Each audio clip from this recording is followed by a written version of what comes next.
خان وروره بېګا خو ستاسو په مخ کې ایمل خان دی چې بھئی ما چې کومې دا که ټلیفون کړی دی کومې ټویټ کړی دی که چا سره مې په ټلیفون یو ځل شوې ده رابطه کو 2 ځله شوې ده که 3 ځله شوې ده دا ما خاص د الله د رضا لپاره کړی دی ستاسو په مخ کې دي بېګا وویل شکیل خانم جی تاسو ته ښه پته لګي چې په دې کیس کې هغه څومره انټرسټډ و جي تاسو سره یې څو څو ځله شوې وې رابطې نن یې تقریبا 15 ځلې جي ما ته کړی دی څه چلو شو څه به کېږي ما ته ووایه ورسېدی کو نه رسېدی څه چلو شو څو نه شو د دې نه علاوه جي چې کوم ملګري زموږ دلته کې راغلي وو هغې چې کومې سټډي کړي دي هغې نه هم جي هېڅ قسمه انکار نه شي کېدی ښه منډې دي والي دي ښه تړلې والي دي او یو ډېر ښه سټیپ جي هغې اخیستی وه او الله دې جي هغې له اجر ورکړي او الله دې جي وس ورکړي الله دې نور داسې کیسونه په دې 400 کې په دې پښتانه خاوره باندې نه کوي که بیا هم جي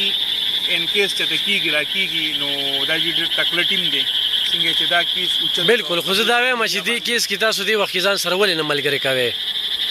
څه وجه ده چې یاره هغوی هم د سره وي داسې کوم بیانونه یار راغلي وو چې په هغې باندې تاسو دغه اصل کې جي دا تاسو ته به جي پته لګي د یو میاشت دوه مخکې جي هم دغه چانکې شوي د سرډېرو دغه کې حدودو کې تقریبا 4-5 کسان جي راغلو ایمل خان بیګم وې هغه هم د هغې په ټلیفون باندې راللو هغه جي نه هغې په فیسبوک باندې ورکړل نه جي مونږ ورکړو نه م چېرته ټویټ کړو اصل کې دا خو دا مسله جي داسې ده که نه دا مونږ وایو چې څومره په خاموشۍ سره وشي نو دا به جي ډېره ښه نو د دې کیس دا جي دا دوی که پولیټایز لکه پولیټیکل اړخ ته جي دغه کو نو په دې باندې د مشرانو هم جي چو خفا چې لکه مونږ خو لکه دا څیز خاص د خدای د هغه لپاره کو د رضا لپاره کو دا مونږ د سیاست لپاره نه کوو نو دغه جي یو تروتریخوالې پکې راغی او نور پکې جي سم نشته چې کوم راغلو هم زموږ وروڼو او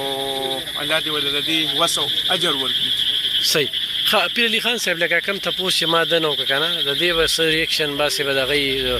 دلته هر سړی خو مطلب ته ګوري کار ته ګوري ډېر خلک د الله د رضا لپاره دې کې لګي دا کوم ټیم چې راغلی و زه خو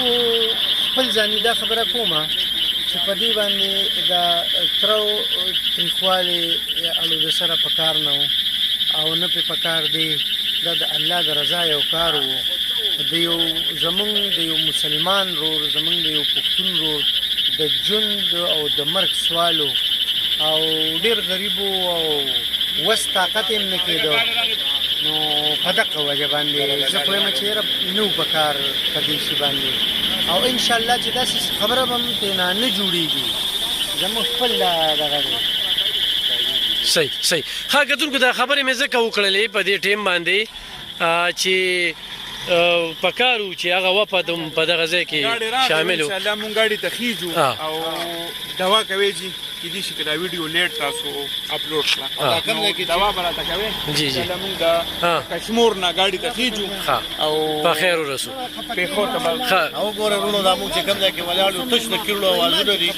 او غني دي او جاړي دي او لایټ ډېر لرې پورې په نظر نه راځي خو د دې ټولو ملګرو ډېره مهرباني چې هغوی د خپل سر نه تېر شو او فضل جان چې کوم دی نو دی بازیاب کو د ټولو ملګرو ډېره ډېره شکریا چې فضل جان ودرېږه ښه کتونکو ما ځکه دا خبره په دې ټیم باندې کوله چې مونږ ځو چې ما یې زمونږ غاړه مزه دي او کومو دې ملګرو چې دا خبره وکړله نو هغوی هم پکې وخوړه دغه بیان په وجه باندې چې کوم بیان راغی او